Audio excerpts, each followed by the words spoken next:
17 ans. Dis-moi, tu ferais quoi pour récupérer quelque chose qu'on t'a volé? Tu ferais ça en toute légalité ou pas? Écoute mon histoire et tu sauras ce que j'ai fait. Oui, c'est très important parce que maintenant, je suis dans la merde. Et n'oublie pas de t'abonner à la chaîne, parce que là, j'ai vraiment besoin de ton aide. Tout a commencé il y a une semaine, quand mes parents ont décidé de partir en vacances et de me laisser toute seule. Papa m'a dit, Margot, t'es une adulte maintenant. Tu peux gérer la maison toute seule. Tout ce que t'as à faire, c'est de faire attention à ne rien casser. J'ai fait semblant d'être triste et que je ne voulais pas qu'ils partent. Mais en vrai, j'étais tellement heureuse. Je pouvais faire ce que je veux pendant une semaine. Dès que mes parents étaient partis pour l'aéroport, j'ai appelé tous mes potes du lycée pour faire une grosse soirée. Bien sûr, mon copain Rick n'était pas content. Je voulais passer la semaine juste avec toi. Pourquoi tu veux faire une soirée?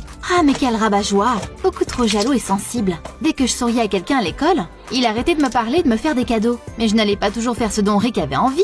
Donc voilà, j'ai tout de suite commencé à organiser ma super soirée. Le soir, il y avait quasiment la moitié du lycée chez moi. Il y avait de la musique à fond, de quoi boire et bien sûr, de quoi s'amuser. Il y avait un gars qui tournait autour de moi, Cliff. Il venait tout juste d'arriver à notre lycée et je l'ai tout de suite kiffé. C'était un mec sûr de lui, bien confiant. On s'est vu quelques fois à l'école. Et maintenant, on pouvait apprendre à mieux se connaître. Cliff m'a demandé pour un slow et je ne pouvais juste pas dire non. Nos visages étaient très proches. Et là, j'ai vu que Rick n'était pas content. Oh merde, je l'avais complètement zappé. Ça voulait dire qu'on allait encore s'engueuler. Après la danse, Rick m'a pris à part et m'a demandé ce que tout ça voulait dire.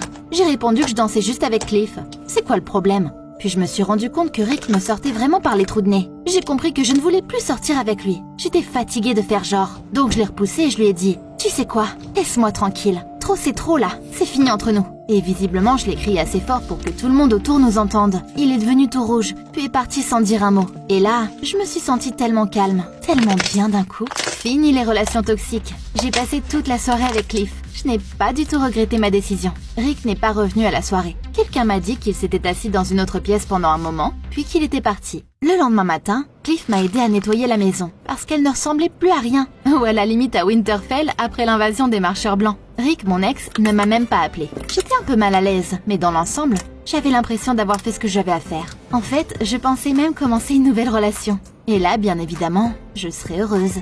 Donc j'ai commencé à sortir avec Cliff et à m'amuser. J'étais tellement à l'aise avec lui, pas comme avec Rick. Bien sûr, je suis allée voir sur son profil Instagram et j'ai regardé ce qu'il faisait. Oh, mais c'est intéressant ça! Rick a commencé à publier des photos de lui en train de s'amuser sans moi. Voiture sympa, restaurant, vêtements chics. Sous les posts, il écrivait que le shopping l'aidait à oublier celle qui n'était pas digne de lui. Oui, c'était moi, cette fameuse personne. C'était tellement drôle et naïf de sa part. Rick se comportait comme un gamin rancunier. Avec Cliff, on rigolait de ses messages. Donc j'ai décidé de le troller aussi. Et j'ai commencé à mettre des photos de moi et Cliff sur mon compte.